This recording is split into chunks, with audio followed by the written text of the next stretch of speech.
Hello everyone. अब जो हमारा नेक्स्ट टॉपिक है वो है electric field intensity due to an infinitely long straight wire.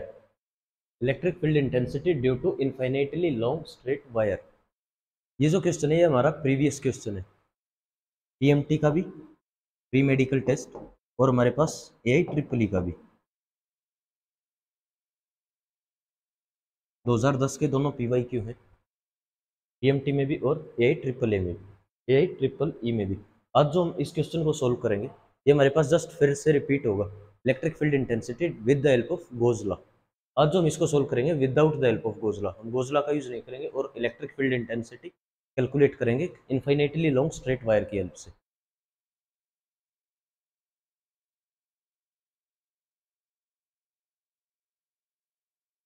तो सबसे पहले हम ड्रॉ करते हैं कि infinitely long straight wire. Infinitely long का मतलब हमारे पास वायर की लेंथ इतनी है कि ना हमें उस एंड का पता, ना तो हमें लेफ्ट एंड का पता, ना ही हमें राइट एंड का पता।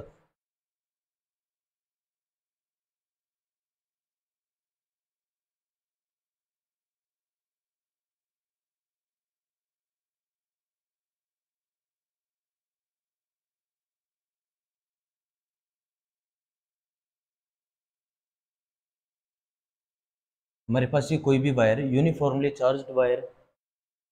यूनिफॉर्मली का मतलब भाई अगर मैं डीएल लेंथ एलिमेंट कहीं पे भी कंसिडर करता हूँ तो हमारे पास उसके ऊपर उतना ही चार्ज होगा जितना किसी और डीएल लेंथ एलिमेंट पे। सेम जो डीएल लेंथ एलिमेंट इस वाले पे चार्ज होगा वही चार्ज इस वाले पे होगा, वही चार्ज इधर होगा। इक्वल चार्ज होगा हमारे पास हर जगह पे डीएल लेंथ एलिमेंट पे। इनफाइनाइटली लॉन्ग का मतलब है इस वायर की length towards right that is plus infinity and towards left that is minus infinity. इधर जो इसकी लेंथ है वो माइनस इन्फिनिटी है, इससे उधर जो इसकी लेंथ है वो है प्लस इन्फिनिटी। इसकी वजह से इलेक्ट्रिक फील्ड इंटेंसिटी में किसी भी पॉइंट पे निकालने को दी है। तो पॉइंट राइट नाउ मैं कंसिडर कर रहा हूँ इधर। The point is this P. मैंने मान लिया इस पी से लेके इस वायर का जो भी शॉर्टेस्ट डिस्टेंस है, शॉर्टेस्ट डिस्टेंस होगा इस पॉइंट से लेके इस वायर के ऊपर कोई परपेंडिकुलर लाइन ड्रॉ कर दी। जो हमारे पास ये डिस्टेंस है, ये डिस्टेंस मैंने मान लिया वाई।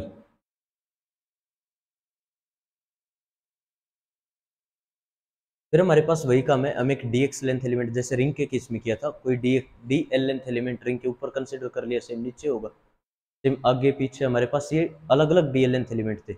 इधर वायर के ऊपर भी हम क्या करेंगे, कोई लेंथ एलिमेंट कंसिडर करेंगे। मैंने मान लिया कोई डी एल लेंथ एलिमेंट इस पॉइंट पे।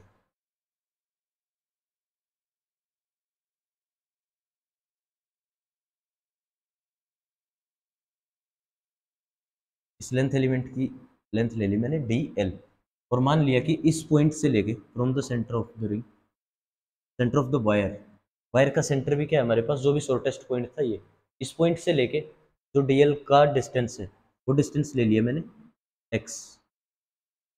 अब इसकी वजह से ये एक यूनिफॉर्मली चार्ज वायर है, तो assuming the wire to be positively charge, wire के ऊपर कैसा चार्ज है, पॉजिटिव चार्ज है।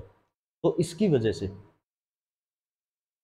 इस dx की वजह से पॉइंट पी पे इलेक्ट्रिक फील्ड लाइन किस तरफ होंगी, अगर पॉजिटिवली चार्ज है तो बाहर की तरफ होंगी, नेगेटिवली चार्ज है तो अंदर की तरफ। चार्ज हम कैसा भी कंसिडर कर सकते हैं, सॉल्यूशन हमारे पास सेम होगा।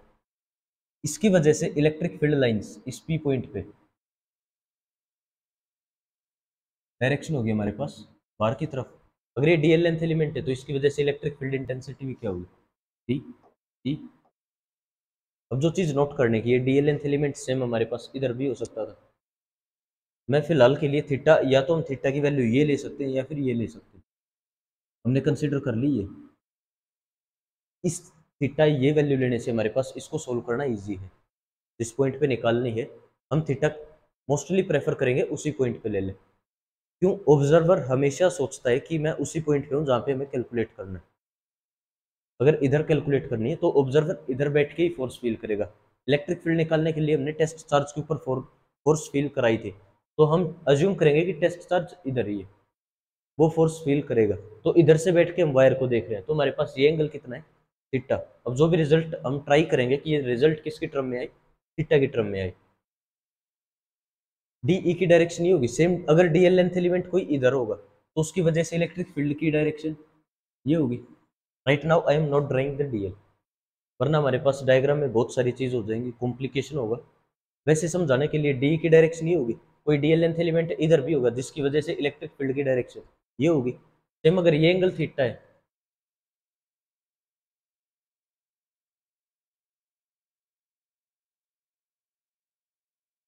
हमारे पास ये एंगल भी क्या होगा, थीटा होगा।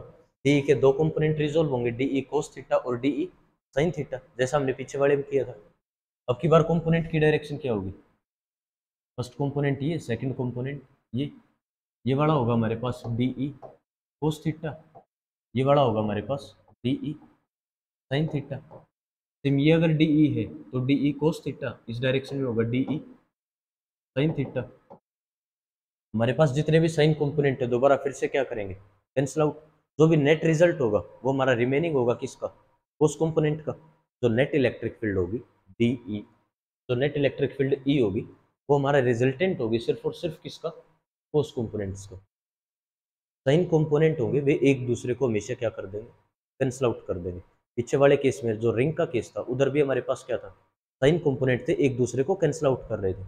अब ये वाला केस है, इस केस में भी क्या है हमारे पास, जो साइन कंपोनेंट है वे दोनों एक दूसरे को क्या कर रहे हैं, कैंसिल आउट कर रहे हैं।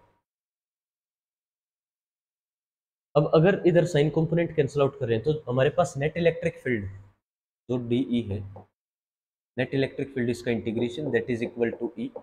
डीई का सिर्फ और सिर्फ कोस कंपोनेंट रिस्पॉन्सिबल है इलेक्ट्रिक फील्ड के लिए, तो मैं सिर्फ और सिर्फ कोस कंपोनेंट लूंगा इधर, D E cos theta, electric field का सिर्फ और सिर्फ कोस कंपोनेंट। अब डीई की वैल्यू क्या होगी वो कैलकुलेट करना हमारे लिए। अगर मुझे डीई की वैल्यू पता हो, कोस थीटा की वैल्यू पता हो, तो मैं इधर पुट करके सोल्व कर दूंगा। एक चीज और इसमें ध्यान रखनी है, हम हमारा इंटीग्रेशन किसके अलोंग नहीं आना चाहिए, डीएल के अलोंग नहीं आना चाहिए। अगर डीएल के अलोंग इंटीग्रेशन है तो हमारे पास एक तरफ लिमिट होगी प्लस इन्फिनिटी, या फिर लेफ्ट लिमिट क्या होगी हमारे पास माइनस इन्फिनिटी। और अगर minus infinity to plus infinity limit है, वायर की लेंथ में कैलकुलेट करनी हो माइनस इन्फिनिटी से प्लस इन्फिनिटी, रिजल्ट हमेशा इनफाइनाइट आएगा। तो हम ट्राई करेंगे कि ये लिमिट डी एल चेंज हो किस में, थीटा में, डी थीटा में वैल्यू क्या हो जाए हमारी, चेंज हो जाए। मतलब इस लिमिट को हम कन्वर्ट करेंगे कहीं ना कहीं किस में, थीटा में। पहले डी ई की वैल्यू कैलकुलेट करते हैं हमारे पास। अगर ये डी एल लेंथ एलिमेंट है, पूरी वायर के ऊपर नेट चार्ज क्या हुए, तो इस डी एल लेंथ एलिमेंट के ऊपर चार्ज होगा हमारे पास डी क्यू। ये डिस्टेंस किसके इक्वल होगा हमारे पास, डी ई की वैल्यू कैलकुलेट करेंगे तो वो आएगी हमारे पास D Q, A D Q divided by R square. R की वैल्यू होगी हमारे पास under the root L square plus Y square. D E की वैल्यू होगी हमारे पास K D Q divided by under the root L square plus Y square. अब इसमें एक काम और कर लेते हैं, ये एक इनफाइनाइटली लॉन्ग वायर है, यूनिफॉर्मली चार्ज है, तो इसकी कुछ लीनियर चार्ज डेंसिटी होगी। ये टॉपिक अभी हमने किया नहीं है, कंटिन्यूस चार्ज डिस्ट्रीब्यूशन का एक सब टॉपिक है, linear charge distribution, surface charge distribution and volume charge distribution. उसी का पहला पार्ट है लीनियर चार्ज डिस्ट्रीब्यूशन। यहाँ पे सिंपल एक चीज कंसिडर करेंगे हम कि हमारे पास एक लीनियर चार्ज डेंसिटी होगी, 1 मीटर लेंथ पे कितना चार्ज है, that is known as linear charge density. Number of charge, total charge divided by per unit length, charge per unit length Q by L, that is given by हमारे पास charge density, that is denoted by lambda. अगर मैं DL length element consider कर रहा हूँ तो DL length element के ऊपर चार्ज कितना होगा, D Q. D Q by DL किसके इक्वल होगा, लैम्डा के। डी क्यू इक्वल आएगा हमारे पास इधर से लैम्डा डी एल, तो डी क्यू को मैं रिप्लेस करूंगा किससे, lambda D L. D Q को रिप्लेस कर दिया हमने किससे, lambda D L. D Q की जगह आप क्या पुट करेंगे, लैम्डा डी एल। बाकी इसको हम सेम प्रीवियस की तरह सोल्व कर सकते थे, इधर हमने अज्यूम कर लिया वायर के ऊपर चार्ज कितना है, क्यों, टोटल चार्ज। देखो वैसे तो अज्यूम नहीं करना चाहिए क्यों, इनफाइनाइटली लॉन्ग वायर है, how can we calculate the total charge. पर राइट नाउ हमने अज्यूम कर लिया टोटल चार्ज क्या है, क्यों। अगर इसको पुट करके सोल्व करता तो डी क्यू का इंटीग्रेशन क्या होता, क्यों होता, क्यू की टर्म में हम रिजल्ट को कैलकुलेट कर लेते। लेकिन बेटर होगा हम रिजल्ट को किसकी टर्म में कैलकुलेट करें, लेमडा की टर्म में। लेमडा हमारे पास लीनियर चार्ज डेंसिटी, इसको हम इजिली कैलकुलेट कर सकते हैं। वायर हमारे पास जो भी गिवन है उसका 1 मीटर का पीस ले लिए, उसके ऊपर चार्ज कैलकुलेट कर लिए, तो charge divided by length, length is 1 metre, तो इधर से हमारे पास क्या कैलकुलेट हो गया, लेमडा कैलकुलेट हो गया। लेमडा कैलकुलेट करने के लिए हमें पूरी वायर की रिक्वायरमेंट नहीं है, तो हम डी क्यू की जगह पुट करेंगे लेमडा डी एल। हमारे पास डी ई की वैल्यू आ गई, के की वैल्यू पुट कर लेते हैं 1/4 पाई एप्सिलॉन नॉट, रिजल्ट आएगा हमारे पास डी क्यू किस जगह पे lambda D L divided by 4 pi epsilon naught K D Q divided by under the root L square plus Y square. ये रिजल्ट आ गया हमारे पास, किसकी वैल्यू आ गई, डीई की वैल्यू हम इधर यूज करेंगे, इंटीग्रेशन डीई की जगह पे lambda D L divided by 4 pi epsilon naught under the root L square plus Y square multiply क्या है कोस थीटा। कोस थीटा को एज इट इज रहने दे, पहले डीएल को देखते हैं। डीएल कैसे सोल्व होगा, डीएल एक स्मॉल लेंथ एलिमेंट है। अब ये डीएल लेंथ एलिमेंट कहीं पे भी हो सकता है, इधर भी हो सकता है, उधर भी हो सकता है। या फिर एक काम कर ले, हम कोस थीटा की वैल्यू अगर मैं पुट करूं तो कोस थीटा क्या होगा हमारे पास, बेस डिवाइडेड बाई हाइपोटेन्यूज। अगर ये एंगल थीटा है तो ये साइड होगी हमारे पास base, L is given by, अगर ये थीटा है तो L is given by perpendicular not by base.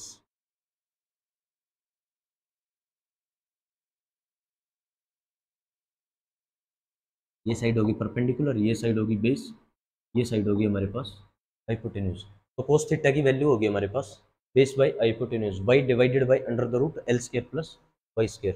Cos theta की जगह पे भी यूज कर लिया lambda D L divided by 4 pi epsilon naught under the root L square plus Y square. Cos theta की जगह पे यूज कर लिया हमने Y divided by under the root, इसका स्क्वायर होगा, इधर भी हमने स्क्वायर नहीं किया, के क्यू बाई आर स्क्वायर, ये फार्मूला होता है हमारे पास under the root L square plus Y square. इस सब का क्या है इंटीग्रेशन। अब अगर मैं इसमें से देखूं तो वैल्यू कांस्टेंट कौन कौन सी है हमारे पास, लेमडा कांस्टेंट है, 4 पाई एप्सिलॉन नॉट कांस्टेंट है, वाई कांस्टेंट है, डीएल कांस्टेंट नहीं है। मतलब डीएल क्या हमारे पास लेंथ एलिमेंट, इसकी लेंथ मिनिमम क्या होगी जीरो, मैक्सिमम क्या होगी minus infinity to plus infinity. तो डीएल की लेंथ हमारे पास चेंज हो सकती है, ये वेरिएबल है। अगर डीएल वेरिएबल है तो हमारे पास एल की वैल्यू भी क्या होगी, वेरिएबल होगी। ना तो ये टर्म में इंटीग्रेशन से बाहर ले सकता, ना ही ये टर्म इंटीग्रेशन से बाहर ले सकता। इंटीग्रेशन से बाहर जाएगा हमारा लेमडा वाई और 4 पाई एप्सिलॉन नॉट। इसको हम आगे लिखते हैं, net electric field E was given by integration, integration से बाहर वाले term lambda Y divided by 4 pi epsilon naught. Integration है हमारे पास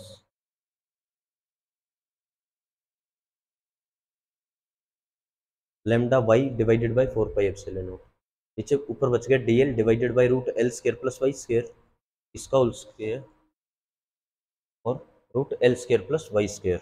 इसको हम लिखेंगे root L square plus Y square का होल स्क्वायर। ये L root L square plus Y square, ये होगा हमारे पास L square plus Y square raise to the power 3/2, L square plus Y square raise to the power 3/2।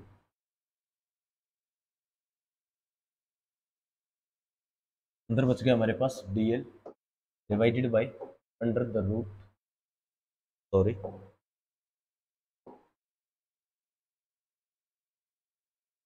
L square plus Y square raise to the power 3/2। ये result बच गया हमारे पास। अगर मैं डीएल की बात करूं तो डीएल के पास हमारे पास लिमिट क्या है, डीएल लेंथ एक स्मॉल लेंथ एलिमेंट है, इसकी लेंथ कहां से कहां तक वेरी कर सकती है, माइनस इन्फिनिटी से लेके प्लस इन्फिनिटी। डीएल की लेंथ चेंज हो सकती है हमारे पास, या तो वो इस पॉइंट से लेकर माइनस इन्फिनिटी तक जाए, या फिर इस पॉइंट से लेकर उधर तक जाए, या फिर दोनों तरफ जाए minus infinity to plus infinity. तो इसकी लेफ्ट लिमिट होगी वो हमेशा क्या होगी माइनस इन्फिनिटी, जो राइट लिमिट होगी वो हमेशा क्या होगी प्लस इन्फिनिटी। तो इंटीग्रेशन में हम इन लिमिट्स का यूज करेंगे। डीएल की वैल्यू वो चेंज हो रही है from minus infinity to plus infinity. Integration की अब हमने एक प्रॉपर्टी पढ़ी होगी, अगर कोई भी इंटीग्रेशन ये है minus infinity to plus infinity, और इसका अगर हमें सेंटर पॉइंट पता है जीरो, जीरो हमारे पास ऑब्वियसली बात है सेंटर में होगा, जीरो से प्लस इन्फिनिटी, जीरो से माइनस इन्फिनिटी। तो हम इस इंटीग्रेशन को सोल्व करेंगे। अगर हमारे पास इंटीग्रेशन ये है minus infinity to plus infinity, तो इसको लिख सकते हैं हम 2 times integration zero to infinity, या फिर 2 times integration minus infinity to 0। या तो ये इंटीग्रेशन इसका 2 टाइम्स कर दिया, सिर्फ इतने का इंटीग्रेशन लिया उसका 2 टाइम कर दिया, या फिर ये इंटीग्रेशन लिया उसका 2 टाइम कर दिया। हम ये वाला यूज करें 2 टाइम्स इंटीग्रेशन 0 टू इन्फिनिटी। हमारे पास ये रिजल्ट इक्वल होगा lambda Y divided by 4 pi epsilon not it is Y integration 0 to infinity साथ में 2। हमारे पास ये आ गया 2। अब result as it is D L divided by L square plus Y square raise to the power 3/2। अब हम लिमिट्स को चेंज करेंगे। मैंने आपको पहले बताया था कि लिमिट को हम चेंज करेंगे, डीएल की लिमिट ना लेके किसकी लिमिट लेंगे, थीटा की लिमिट लेंगे। यहाँ से अगर मैं थीटा की वैल्यू निकालूँ, टेंजेंट थीटा इक्वल होगा हमारे पास परपेंडिकुलर बाई बेस, मतलब L by Y is equal to tan theta. L divided by Y is equal to tan theta. इधर से एल की वैल्यू होगी हमारे पास वाई टेन थीटा। अगर मैं डी एल की वैल्यू निकालूँ तो डी एल इक्वल होगा हमारे पास वाई कॉन्स्टेंट, टेंजेंट थीटा का डिफरेंशिएशन क्या होगा हमारे पास, second square theta D theta. ये वैल्यू होगी हमारे पास, एल की वैल्यू भी आ गई हमारे पास वाई टेन थीटा, और डी एल की वैल्यू भी आ गई Y second square theta D theta. ये हमने ट्रिग्नोमेट्रिक टर्म की यूज में कर लिया। इधर से मैं निकालना चाहूँ जब एल की वैल्यू माइनस इन्फिनिटी है तो टेंजेंट थीटा की वैल्यू क्या होगी, when the theta is set to be, sorry, एक तो जीरो एक इन्फिनिटी। जब हमारे पास एल की वैल्यू जीरो है तो हमारे पास zero is equal to Y tan theta, और थीटा किस वैल्यू पे हमारे पास रिजल्ट जीरो होगा, और theta is equal to zero. Tan theta हमारे पास क्या होगा, tan zero degree is equal to zero. और जब हमारे पास एल की वैल्यू इनफाइनाइट है तो infinite is equal to Y tan theta. तो हमारे पास टेन थीटा इनफाइनाइट कब होगा, जब थीटा की वैल्यू क्या हो, 90 हो। Tangent 90 is equal to infinity. तो हमारे पास मैं चेंज लिमिट को चेंज करूंगा एल की जगह पे, जब एल की लिमिट जीरो टू इन्फिनिटी थी तो मेरे पास थीटा की लिमिट होगी zero to pi by two D L की जगह पे। बाकी सारा result as it is two lambda Y divided by four pi epsilon naught. Limit क्या होंगी हमारे पास, जीरो टू इन्फिनिटी थी, अब की बार लिमिट होंगी zero to pi by two, क्योंकि अब की बार रिजल्ट हमारा डीएल की टर्म में ना रह के किसकी टर्म में होगा, डी थीटा की टर्म में होगा। तो लिमिट होंगी हमारे पास zero to pi by two. D L की जगह पे क्या यूज करेंगे हम, Y secant square theta D theta divided by L square plus Y square raise to the power 3/2। L square क्या होगा, Y square tan square theta. L की जगह पे भी यूज कर लिया हमने Y square tan square theta plus Y square, इस सब की पावर कितनी है हमारे पास, 3/2। अब सिर्फ और सिर्फ हमारे पास कैलकुलेशन पोर्शन है। अब देखो अंदर से वाई स्क्वायर को मना रहे, सिर्फ डिनोमिनेटर को सोल्व कर रहा हूँ और फाइनल रिजल्ट पुट करूंगा मैं। Y square tan square theta, Y square tan square theta plus Y square, इस सब की पावर 3/2। वाई स्क्वायर कॉमन आ रहा है,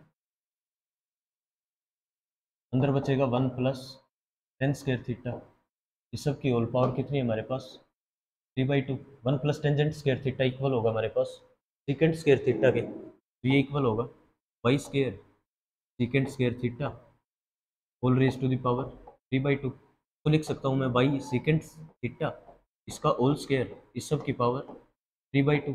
दो से दो कट गया, जो भी रिजल्ट होगा वो क्या होगा हमारे पास, वाई सीकेंड थीटा का क्यूब। डिनोमिनेटर को सोल्व करके क्या है हमारे पास, Y सीकेंड theta cube, Y cube secant theta cube, ये रिजल्ट आ गया। ऊपर क्या है हमारे पास, Y secant square theta D theta.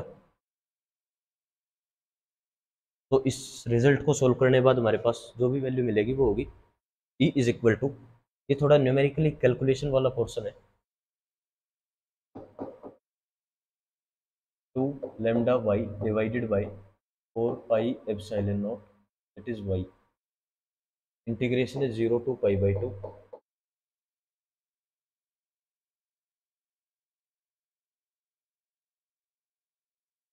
इधर वैल्यू हमारे पास Y second square theta D theta,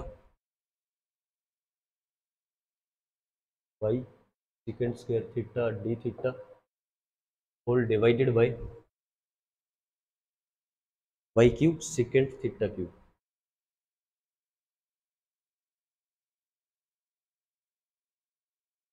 अब देखिए सेकेंड स्क्वायर थीटा से second cube theta cancel out, नीचे एक सेकेंड थीटा रहेगा, वाई से वाई स्क्वायर, वाई से वाई क्यूब, एक वाई कैंसिल आउट हो गया, नीचे बच गया वाई स्क्वायर। वाई स्क्वायर को मैं इंटीग्रेशन से बाहर लूंगा, कॉन्स्टेंट है, तो हमारे पास रिजल्ट आ गया 2 lambda Y divided by 4 pi epsilon not Y square. अंदर बच गया इंटीग्रेशन डी थीटा, ऊपर एज इट इज, नीचे क्या है हमारे पास secant square theta.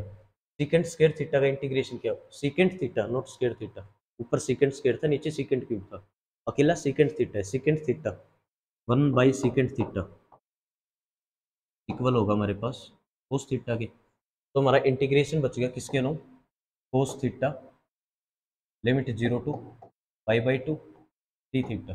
Cos theta का इंटीग्रेशन होता है हमारे पास sine theta, cos theta differentiation होता है minus sine theta, cos theta का इंटीग्रेशन होगा साइन थीटा।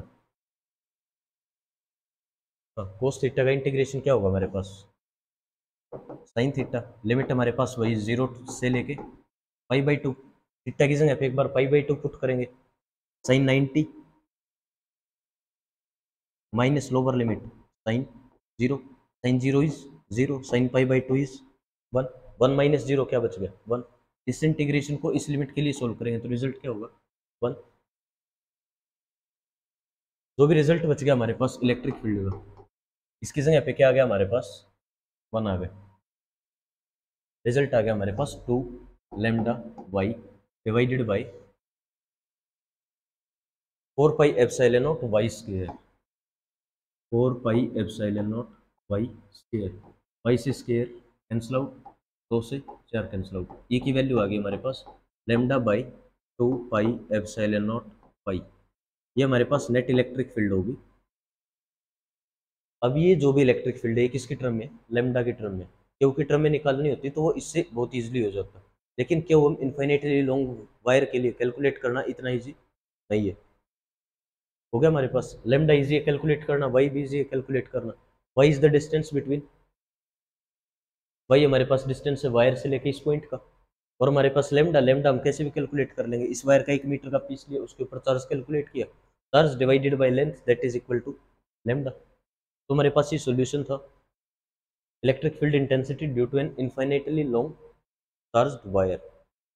इससे नेक्स्ट जो भी टॉपिक है हमारा वो हम टॉर्क कैलकुलेट करेंगे, torque acting on a dipole when it is placed in magnetic field, छोटा टॉपिक है।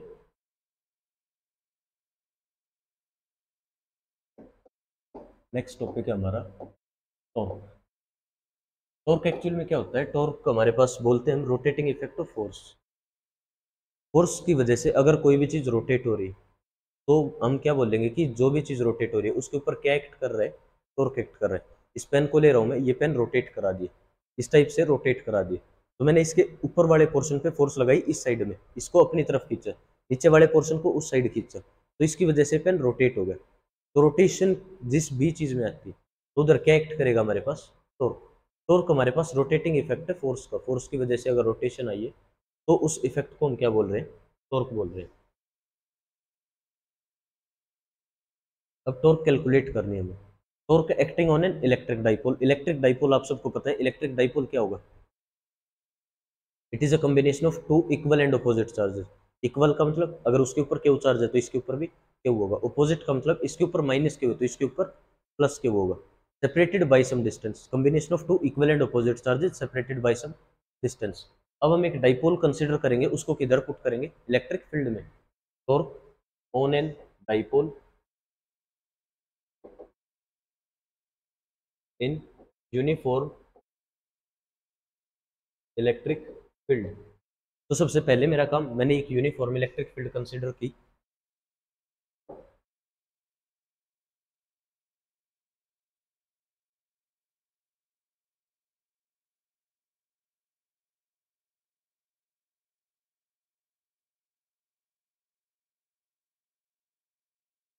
ये मैंने एक यूनिफॉर्म इलेक्ट्रिक फील्ड कंसीडर की। इलेक्ट्रिक फील्ड फ्लो कर रही है मेरी इस पॉइंट से लेके इस पॉइंट पे। इस इलेक्ट्रिक फील्ड के अंदर मैंने पुट किया है एक डाइपोल को, इलेक्ट्रिक डाइपोल।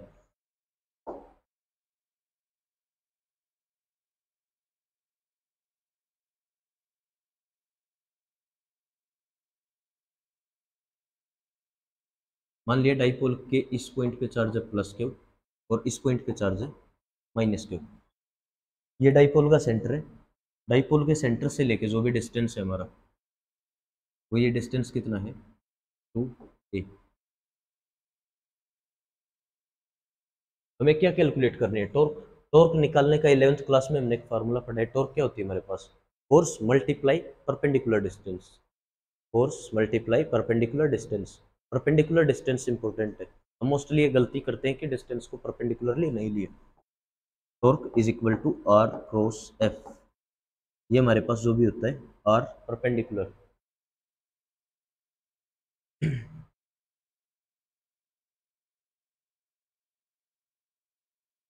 टॉर्क का फार्मूला होगा हमारे पास या तो आर क्रॉस एफ या फिर F cross R. Basically equal नहीं होते, नॉर्मली हम क्या लेते हैं, आर क्रॉस एफ। बोलने में ये आता है आर एफ साइन थीटा या फिर एफ आर साइन थीटा। अगर हम इसको साइन थीटा की टर्म में ले रहे हैं तो हमारे पास ठीक है, F R sine theta. Theta की वैल्यू हमारे पास 90 होगी, परपेंडिकुलर बोल रहा है हमने। तो इधर हमें दो चीज़ की रिक्वायरमेंट होगी, एक तो फोर्स की, दूसरा हमें परपेंडिकुलर डिस्टेंस की। फोर्स कैसे कैलकुलेट करेंगे, फोर्स के लिए हमने इलेक्ट्रिक फील्ड इंटेंसिटी पढ़ा है, E is equal to F by Q.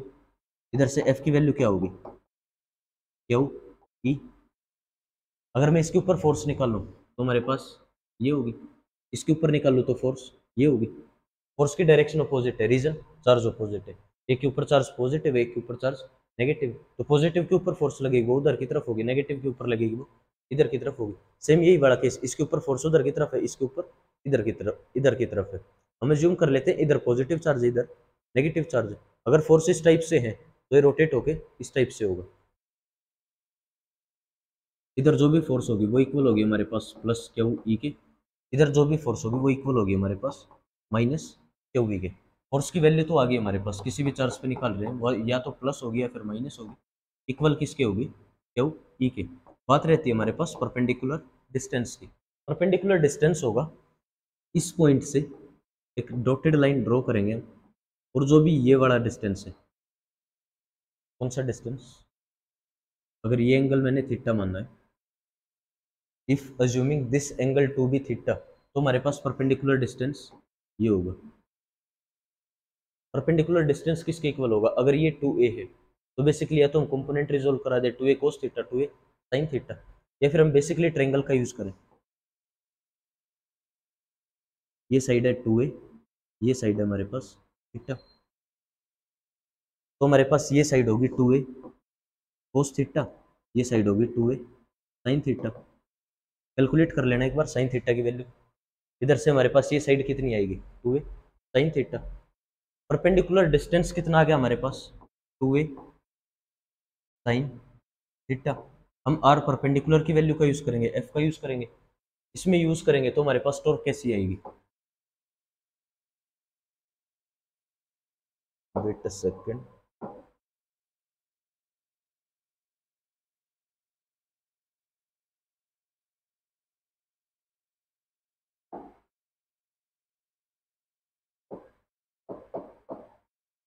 Torque is R cross F. Torque एक वेक्टर क्वांटिटी है, रीजन दोनों की क्रॉस प्रोडक्ट है। आर भी एक वेक्टर है, एफ भी एक वेक्टर है, दोनों की क्रॉस प्रोडक्ट हमेशा एक रिजल्टेंट क्या देगी, वेक्टर देगी। ये हमें 11th क्लास में पढ़ा है। दो वेक्टर की डॉट प्रोडक्ट है तो वो क्वांटिटी हमेशा एक स्केलर होगी, उसकी कोई डायरेक्शन नहीं होगी, सिर्फ मैग्नीट्यूड होगा। अगर दो क्वांटिटी वेक्टर है तो इनकी प्रोडक्ट हमेशा क्या देगी, एक टॉर्क देगी, हमेशा एक वेक्टर क्वांटिटी देगी। तो हमारे पास टॉर्क किसके इक्वल होगा, आर क्रॉस एफ की इक्वल होगा। आर की value 2a sin theta, F की value plus minus Q E. तो हमारे पास टॉर्क की वैल्यू इधर से कैलकुलेट होगी प्लस माइनस क्यू ई। एक चीज और, आर क्रॉस एफ अगर हम इसको ओपन करेंगे तो R F sine theta, R और एफ ये दोनों क्या है हमारे पास, मैग्नीट्यूड। मैग्नीट्यूड कितना है, आर का 2a साइन थीटा, एफ का क्यू ई। तो टॉर्क की वैल्यू होगी प्लस माइनस क्यू ई मल्टीप्लाई 2a साइन थीटा, यही होगी हमारे पास। क्यू मल्टीप्लाई 2a क्या होता है हमारे पास, T E as it is sine theta that is equal to torque, plus minus denotes the sign of force. Force किस डायरेक्शन में लग रही है, प्लस होगा तो फोर्स की डायरेक्शन में, माइनस है तो फोर्स की डायरेक्शन ये। हम जो भी चार्ज कंसिडर करेंगे उसके ऊपर फोर्स की डायरेक्शन वैसे ही होगी। पॉजिटिव है तो फोर्स की डायरेक्शन हो, नेगेटिव है तो ये। दोनों डायरेक्शन पॉसिबल है, इधर द रिजल्ट में भी पॉजिटिव और नेगेटिव। पॉजिटिव नेगेटिव सिर्फ डायरेक्शन को शो करेंगे। टॉर्क की वैल्यू क्या आ गई हमारे पास, पी ई साइन थीटा। अब अगर टॉर्क एक वेक्टर क्वांटिटी है तो मैं पी ई साइन थीटा को लिख सकता हूँ पी क्रॉस ई। ये हमने पहले भी देखा है कि डाइपोल मोमेंट एक वेक्टर क्वांटिटी है, इलेक्ट्रिक फील्ड एक वेक्टर क्वांटिटी। इलेक्ट्रिक फील्ड और डाइपोल मोमेंट दोनों वेक्टर क्वांटिटी, इन दोनों की क्रॉस प्रोडक्ट हमेशा क्या देगी, हमें एक टॉर्क देगी। टॉर्क किसके इक्वल आ गया हमारे पास, पी क्रॉस ई, या फिर torque is equal to P E sine theta. अब इसमें क्वेश्चन क्या पूछा है कि हमारी स्टेबल पोजीशन कौन सी है और अनस्टेबल पोजीशन क्या है, या फिर पोजीशन ऑफ इक्विलिब्रियम और नॉन इक्विलिब्रियम। स्टेबल इक्विलिब्रियम कब होगा, जब मैं किसी चीज को डिस्प्लेसमेंट दूं और वो वापस उसी पोजीशन को क्या कर ले, अचीव कर ले। ये कोई भी पोजीशन है इक्विलिब्रियम की, मैंने इसको डिस्प्लेसमेंट किया कुछ इस टाइप से, तो ये वापस अगर इस पोजीशन को गेन कर रहा है तो कैसा इक्विलिब्रियम है हमारा, स्टेबल इक्विलिब्रियम है। अगर वो गेन नहीं कर रहा तो वो कैसा इक्विलिब्रियम है, अनस्टेबल। इसको हम कुछ इस टाइप से लेंगे, ये हमारे पास कोई बॉल है बी ओ डब्ल्यू एल, इसके अंदर कोई भी बॉल पुट कर दी मैंने इस पॉइंट पे, तो वो हमेशा इस टाइप का मोशन करके फाइनली कहाँ पे रेस्ट में आएगी, बीच में। अब अगर मैं इस बॉल को इधर से डिस्प्लेस कर रहा हूँ, थोड़ा सा लेफ्ट में डिस्प्लेस कर दे, तो ये वापस मूव करके फिर कहाँ पे चली जाएगी, इस पोजीशन पे। तो ये पोजीशन हमेशा इसकी किस चीज की पोजीशन होगी, इक्विलिब्रियम की पोजीशन होगी। अब आप इसी बॉल को उल्टा कर दें, इधर बॉल को पुट कर दें, ये बॉल है, इसके ऊपर कोई भी बॉल है। अब अगर इस बॉल को मैं मूव कराऊंगा थोड़ा सा लेफ्ट में, तो क्या ये वापस इसी पोजीशन पे आएगी, वो जब तक इस पॉइंट पे इसी पॉइंट पे रहेगी। लेकिन वो जैसे ही मैंने थोड़ा बहुत डिस्प्लेसमेंट दी तो वापस इसी पोजीशन पे नहीं आएगी। तो इस टाइप का इक्विलिब्रियम कैसा होगा हमारा, अनस्टेबल होगा। तो स्टेबल इक्विलिब्रियम और अनस्टेबल इक्विलिब्रियम आई थिंक अब क्लियर होंगे। डिस्प्लेसमेंट दी, अगर वो उसी पोजीशन को गेन कर रहा है तो स्टेबल, अदरवाइज अनस्टेबल। डाइपोल के केस में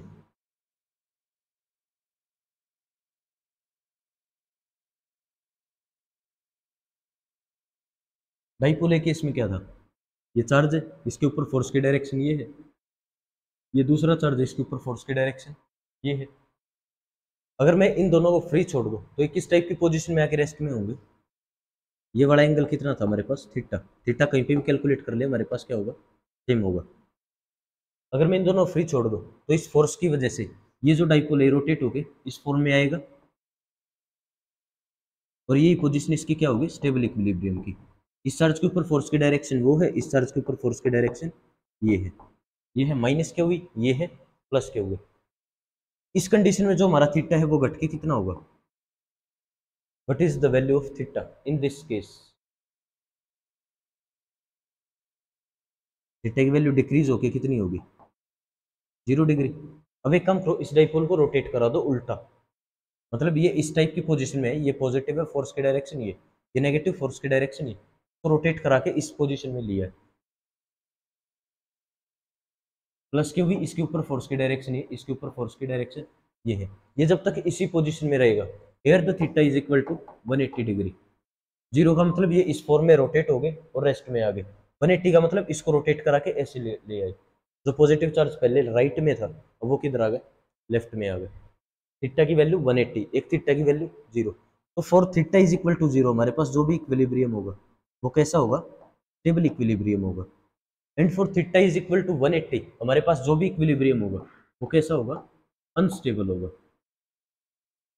तो हमें पोजीशन पता लग गई स्टेबल इक्विलिब्रियम की और अनस्टेबल इक्विलिब्रियम की। For theta is equal to 0 degree equilibrium is stable, और theta is equal to 180 equilibrium is unstable. तो किया आज हमने एक इलेक्ट्रिक फील्ड इंटेंसिटी निकालिए due to uniformly charge straight wire. इससे पहले टॉपिक में electric field intensity due to uniformly charge circular ring, electric dipole, electric field intensity due to an electric dipole on axial line, equatorial line, ideal dipole की वजह से at any point. ये topic हमारे clear हो चुके हैं। Next topic में देखेंगे हम कंटिन्यूस चार्ज डिस्ट्रीब्यूशन, उसके बाद एरिया वेक्टर, इलेक्ट्रिक फ्लक्स और गोज़ लॉ। Thank you.